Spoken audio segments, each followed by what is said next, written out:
Good morning, children. Welcome back to biology class again. I hope all of you have followed the previous day's concept, and it is a very important topic. So as already I have mentioned you that respiration is what process? Energy producing system. And we have discussed what is meant by respiration. The whole chain of process including inhalation and exhalation to produce energy, to derive energy from the food material, to oxidize the food material, to derive energy is called as what? Respiration. And who are the two scientists involved there? Joseph Priestley and Lavoisier. So whatever it is, we have discussed the events of respiration and the composition of air. So if you come again once more, what is the composition of air? Oxygen, carbon dioxide, nitrogen. Okay? And inhale air, exhale air. In inhaled air, 21% will be there, 0.03% of carbon dioxide will be there, and in nitrogen, 78% would be there. Right? When you come to exhale, it is 16%, 0.03% turned up to 4%, and nitrogen 78% in both the cases, both in inhaled and exhale. So already we have gone through this and we have discussed what is the reason for the level of decrease in the level of oxygen, increase in the level of carbon dioxide, and neutral condition of nitrogen. And for today's assignment, you should even take this also. Okay, this is a very important tabular form, frequently asked for 2 marks for your public examination. Now coming to the point, now today's topic, what we are going to deal is the whole organs involved in the process of respiration, that is in the process of inhalation and exhalation to derive what? Energy. To derive energy is called as respiratory system. The system involved in respiration, the group of organs involved in the process of respiration comes under respiratory system. Comes under respiratory system. Right? So let us start. First of all, nostrils. What is that? Nostrils. Oh, all of you, how many nostrils are there for your nose? All of you can check yourself that everyone is provided with 2 nostrils. How many? 2 nostrils. This is the way how we breathe in air. Air is entering into our body, or the whole process of breathing is happened only when you inhale air through these 2 nostrils. So the air pathway starts here like this with the nostrils. So first the air goes into nostrils. Now let us start with nostrils. If you observe your nostrils, hair-like structures will be present. Miss, we did not ever applied henna to this, ever applied pleats to this. We did not give head bath to this. No, it's not such a long hair. Small hair follicles are present in our nose. What is the reason for that? Why is that hair is present in the nostril? The reason for that is air is filtered by hair. Come again. Air is filtered by hair present in the nostrils. The purpose or the reason or what is the role of the hair present in the nostrils is it is going to help to filter the air. What do you mean by filtration? Is it tea coffee to filter? No, it's not tea coffee. Then why we need to filter it? That means when we are breathing in air, along with the oxygen, along with the carbon dioxide, along with the nitrogen, these are all mixture of gases. Because of pollution, so much dust particles are attached to this air. Okay, along with the composition, we are supposed to mention it today because of heavy pollution in our surroundings, along with oxygen, along with the carbon dioxide, along with nitrogen, dust particles also became the composition of air because of heavy pollution. In our day-to-day life, because of our daily activities, due to indiscriminate use of industry. So whatever it is, there is a lot of pollution in the air. So if you breathe that if you don't have the capacity to filter, imagine that if you don't have air, the dust particles also will enter into. In the first step of breathing, what did we do? When we breathe in, along with oxygen, along with carbon dioxide, along with nitrogen, along with oxygen, carbon dioxide, nitrogen, dust particles are also entered into our lungs. If dust particles enter into our lungs, what will happen is your lungs get infected. Slowly, your lungs stops functioning. Slowly, you will meet the door of the death. So that's the reason this nostril plays a very important role in filtering the air. So whatever dust particles are there in the air will be filtered by air present in the nostrils. Right? Now, after filtration is over, the air passes into the next part or the next organ called nasal cavity. What is this? Nasal cavity. In that nasal cavity, mucous membrane will be there. Okay, and you can experience this when you have viral infection called cold. When you sneeze, some liquid will come out from your, some jelly-like structure will come out. That is nothing but mucus. So what is that? What is the necessity for nasal cavity? What is the main role of nasal cavity in having this mucus? Means this mucus will help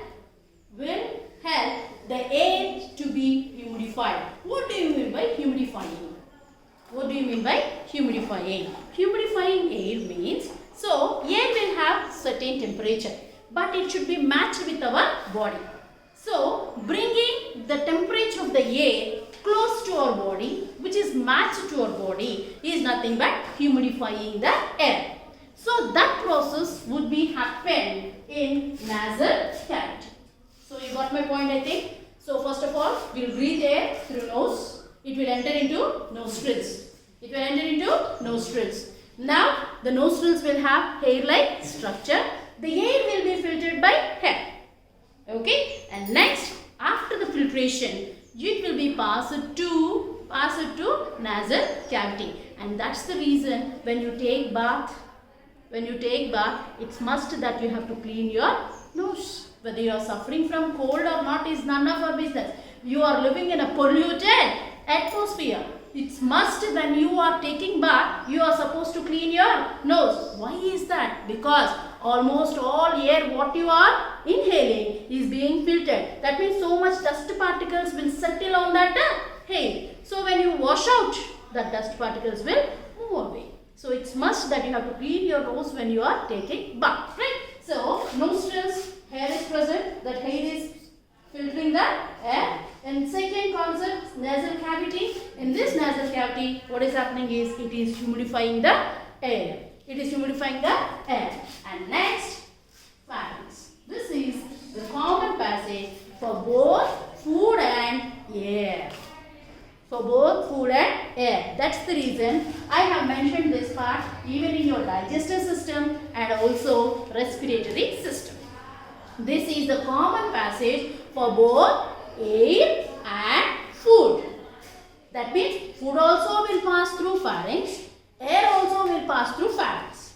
Okay? Now, when food is passing through pharynx, air is passing through pharynx. Now we have separate digestive system and we have separate respiratory system. Then how it has happened means, let's see here. Here, two important diagrams are there. Now, if you go through this very carefully, here you can see. So, this is nasal cavity. These are nostrils. Okay, ma? So, these are nostrils. This is nasal cavity. If you go like this, you can find pharynx. Right? Here, there is an important part noticed here. This is called epiglottis. This is called as what? Epiglottis. You can find this here. This is epiglottis. So, if you keenly observe these two diagrams, you observe the arrow marks here. This is swallowing. This is breathing. This is swallowing.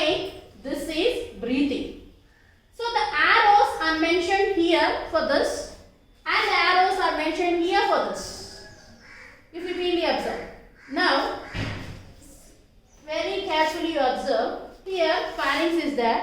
Pharynx is a both common passage for both food and air. Now both of them will go and mingle in the pharynx.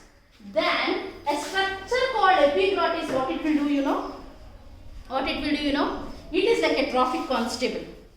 So traffic constable stands there and he say, you take a right turn, you take a left turn.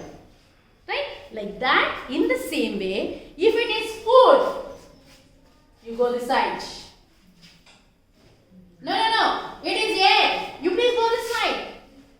This will be done by epiglottis, which is a very important part in bifurcating food and air. So till here, till pharynx, the food and air goes to the same passage. But if it is food, you have to go through this way. And if it is air, you have to go through this way. That means there is a slit-like opening which will direct food to one side, air to one side. Food should go to food pipe only. Air should go to windpipe only. What is the other name of windpipe? Trachea. Afterwards you will come to that. You got my point, ma? So, air is to be channelized only to trachea.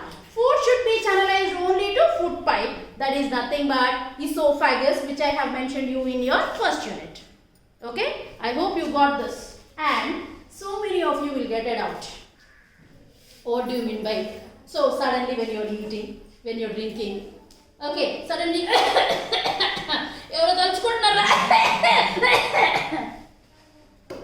so one boy in 8th class, I think, he came to me and said, Miss, I got like this. You told me to talk only in English. That boy is doing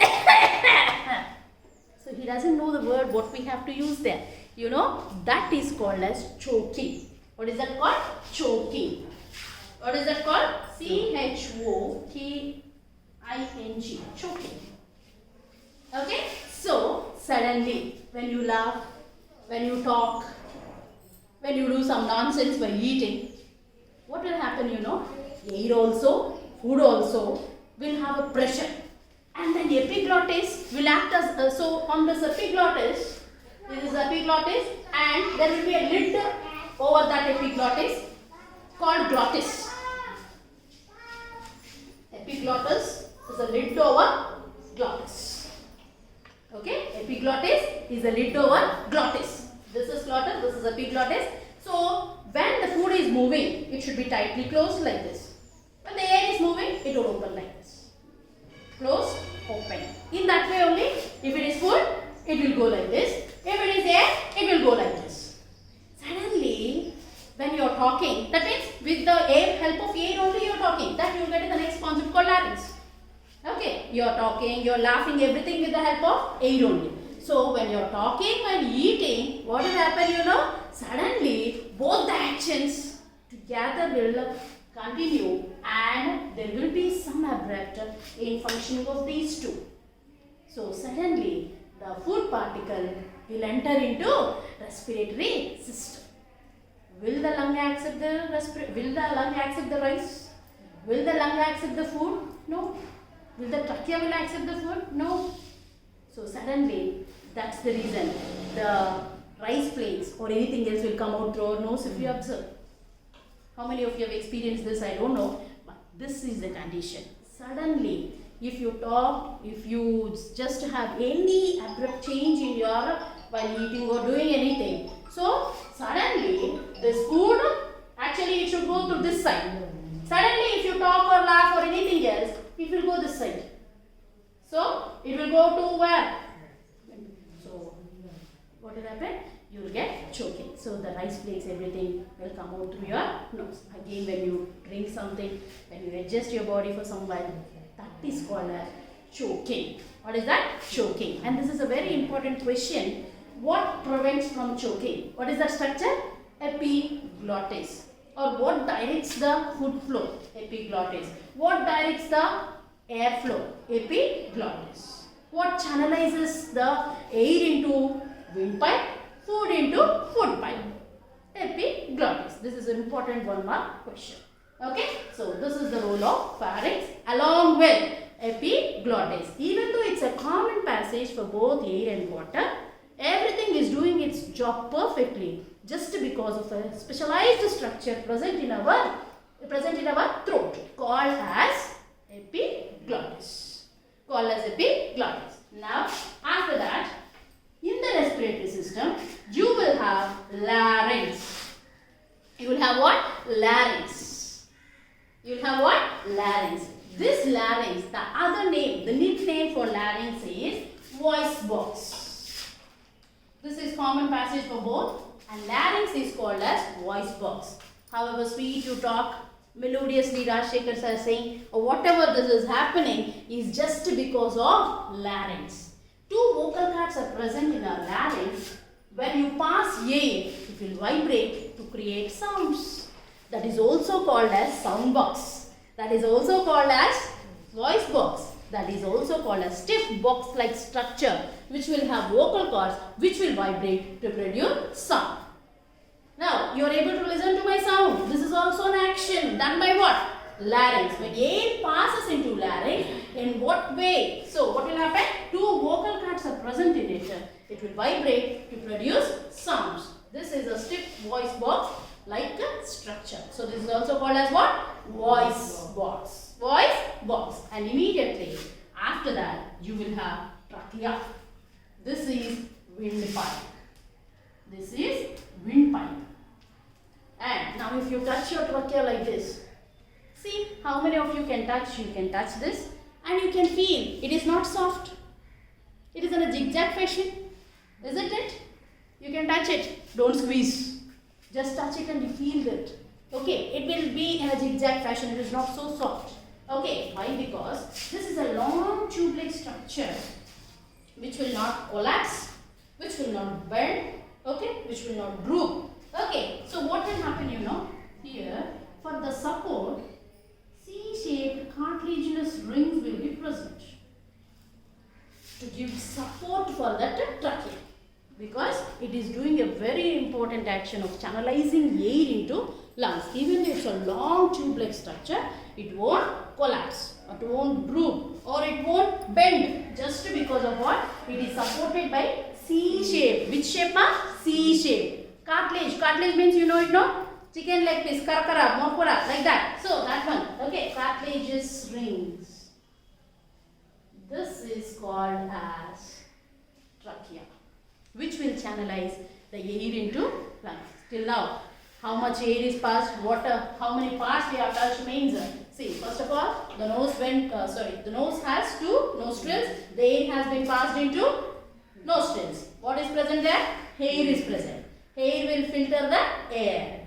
Hair will filter the air. Next, nasal cavity, what is present? Mucus is present, which will humidify the air. And next, there is a common passage for both food and air. This will be channelized, food into food pipe, air into windpipe, only with the help of a specialized structure which prevents choking, called as epiglottis. And after that, the air passes into larynx. This is also called as voice box, which makes us to talk, which makes us to sing, or whatever it is. The sounds what we are creating is able to come with only with what? Voice box. Okay. And next one is trachea. Even though it's a long pipe-like structure, it's a long tube which is supported by C-shaped cartilaginous rings. And now, if you can observe it here, this is trachea. Trachea is divided into two parts. Keen, do you observe this? Trachea is divided into how many parts? Two parts. One is bronchus. Left, right, both of them. Okay? So that is called as bronchus. And now this bronchus is divided into bronchioles. Fine hair-like structures here. Bronchus is divided into bronchioles. Now they have been passed into nostrils, nostrils to nasal cavity, nasal cavity to pharynx, pharynx to larynx, larynx to trachea, trachea to bronchus. Trachea itself will divide into two parts. One will be directed to right lung, other will be directed to left lung. Okay, again the bronchus divides into bronchioles. And now that bronchioles will be opened into a specialized tiny air sac-like structures which is present inside the lungs. So each and every bronchi will be opened into alveoli. These are the structures which are necessary for the exchange of gases. Now from alveoli, the air passes into blood. How, miss? How the alveoli is passing into blood means here. This is the process how the gas exchange takes place. This is the structure of alveoli. The alveoli would be like this only. So if you keenly observe, this is opened or closed? Open. How it is open means this is what? Bronchiole. Trachea is divided into bronchus and bronchus is divided into bronchiole. And this bronchiole is opened into this tiny air sac-like structure called alveoli. Okay, so this alveoli will help in the exchange of gases. Right? So how it happens means through a process called diffusion. What is that called? Diffusion. So in this diffusion, what do you mean by diffusion? Already we have dealt this topic in 9th class. What do you mean by diffusion? Diffusion means movement of molecules from lower concentration to higher concentration is osmosis. Higher concentration to lower concentration is diffusion. Movement of molecules from lower concentration to higher concentration is osmosis. Higher concentration to lower concentration is osmosis. Okay, now this is carbon dioxide, this is oxygen. Now with the help of bronchi, it has been received by alveoli. What is received? Whole the mixture of gases is received. Now it has to be supplied to what? Blood.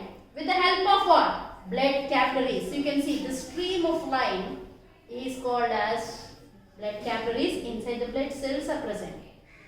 And now you can see that oxygen is being diffused into this blood capillaries. Because oxygen 21% is there. Okay, now in the blood that much oxygen would not be present. So movement of molecules from higher concentration to lower concentration. Now oxygen is being diffused into the blood. Okay, and now again when oxygen is moved into the cell, it is getting reacted with what? Glucose molecule. Then what will be formed? Carbon dioxide will be formed. That is the reason 0.03 raised to 4%. Now from this carbon dioxide is more. That means movement of molecules from higher concentration to lower concentration. Now that is why when compared here, this will be less from bronchioles. Okay, from blood to alveoli to bronchioles to bronchus to trachea to larynx to pharynx to nasal cavity to nostrils. So that in that way gas will be going inside and gas will be coming outside. This is called exchange of gases. And this is happened through a process called diffusion, and the exchange of gases takes place through alveoli. What is that? Alveoli. Okay, so this is called the mechanism of respiration. So finally, this flowchart is a very important flowchart for your 4-mark essay type question. Very important, frequently asked and very easy to remember, right? So don't forget to mention it in the form of double arrow. One should be upward, other should be downward. If you draw it in both in a down upward way, what will happen? It's wrong. If you forget to keep another arrow, it's also wrong. And for my goodness, in one class, I have discussed about digestive system. So, digestive system, if you draw, first of all you here, instead of nostrils, what will you write? Mouth, buccal cavity, pharynx. Next, stomach. Pharynx afterwards, esophagus will come. Esophagus afterwards, stomach. Stomach afterwards, duodenum. Duodenum, small intestine, large intestine, rectum, anus. There if you keep double arrow, what will happen?